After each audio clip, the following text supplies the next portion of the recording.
I didn't come to Samar expecting to chase ghosts, but that's exactly what happened the moment I met her Clara, the beautiful red-haired Czech woman who somehow believed the Philippines was the perfect country to find magical cities. She said it so casually while wiping sweat off her forehead that the tricycle driver almost hit a coconut tree. We were on our way to a tiny coastal barangay, the last point before the rumored location of Biringan, the legendary invisible city, said to be home to Engkanto, spirits so beautiful they could kidnap you politely. I should have been afraid, but Clara was excited in a way only a foreigner who has never experienced Filipino horror could be excited.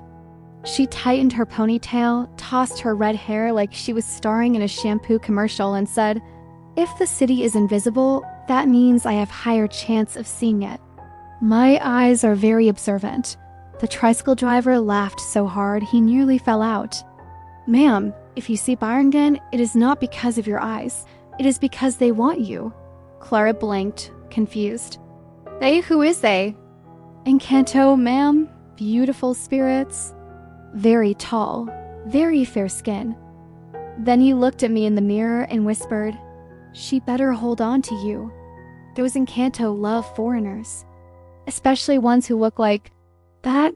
I tried to tell Clara what he meant, but she waved it off. If spirits want me, maybe they just want to be friends. I am very friendly. I prayed silently for the spirit's safety. When we arrived at the barangay, we were immediately greeted by a group of local fishermen drinking coffee strong enough to resurrect ancestors. One of them looked at Clara for a long time, leaned toward his friend, and muttered, "I pateu dian. Kapag dinalan gi Engkanto, yan, wala ka ibigin forever." Clara bowed politely. "Good morning. We are here to look for Invisible City." One fisherman choked on his coffee. I tried to explain, "We just want to know more about the legend. Not actually find the city." Clara corrected me. "I want to find the city." The fishermen looked at each other like they had just met the bravest or dumbest person alive. While we rested, one of the elders started talking about Biringan. "People say Samar da may siyuda na hindi mo nakikita unless pinapakita sayo.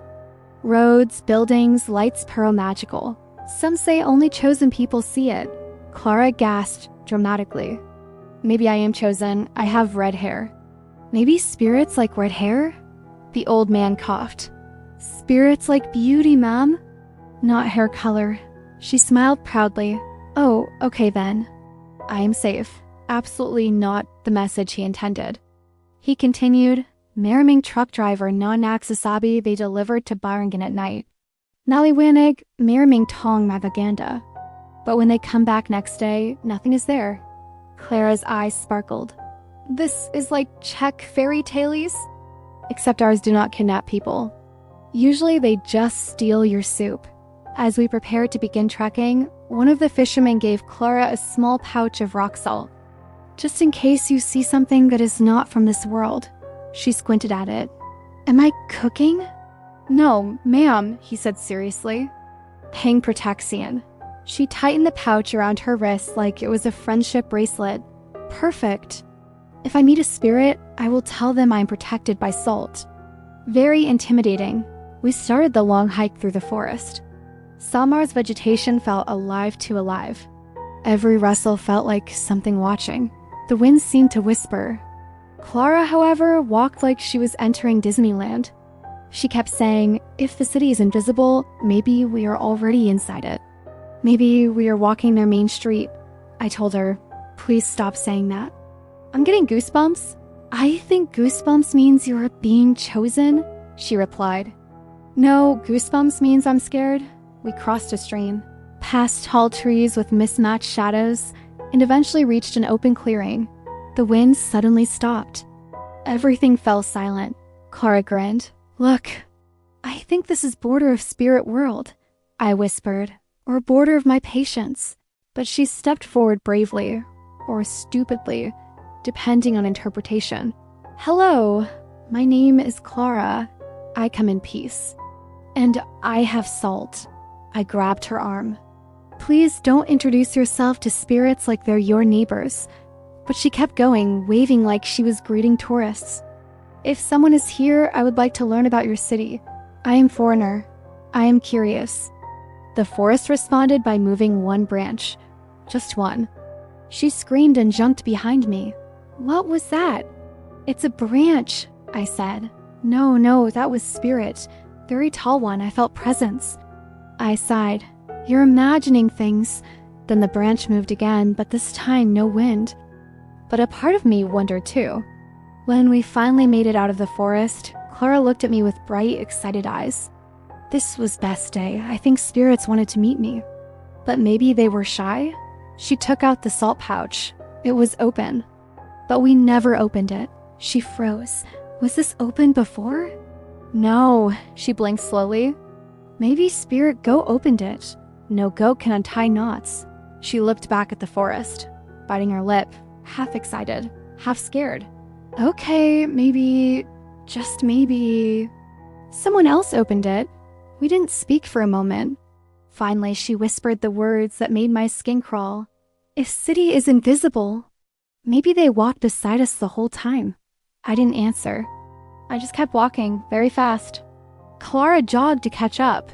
Next time, she said cheerfully, we look for a swang. One tripped on a rock. She laughed. Do not worry. I stared at her. She stared at her salt pouch. It was empty. She gasped. Okay, maybe we do not look for a swang yet, but as we reached the barangay, one of the fishermen looked at Clara with wide eyes and whispered, Ma'am, something is following you. Clara turned around. The wind blew her red hair dramatically. Nothing was there, but we both felt it. Something watching. Something curious. Something drawn to the red-haired Czech woman who marched into the invisible city calling herself friendly. She smiled, fearless as always. If spirit wants to follow me, she said, I hope they also help carry my bag. I didn't know whether to laugh or run.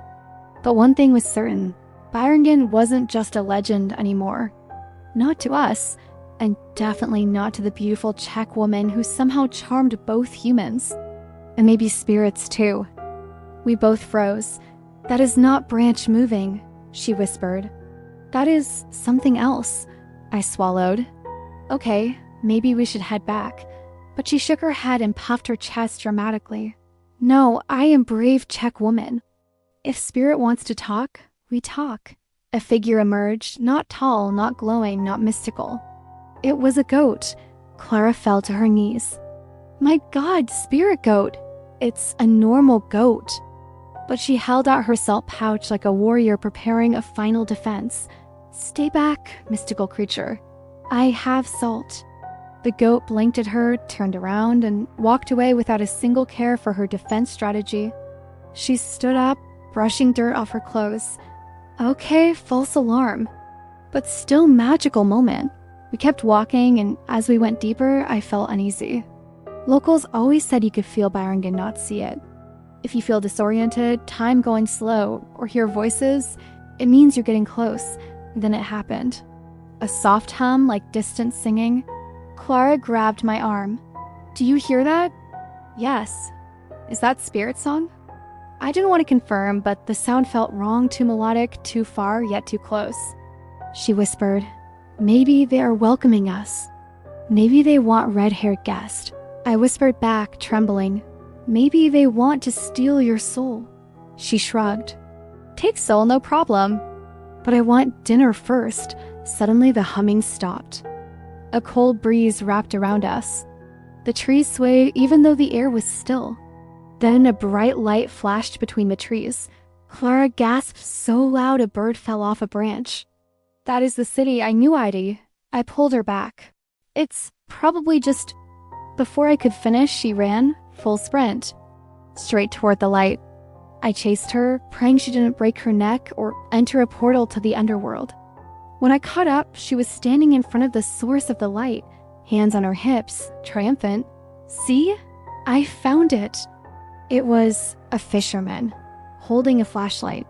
He stared at us, confused. What are you doing here?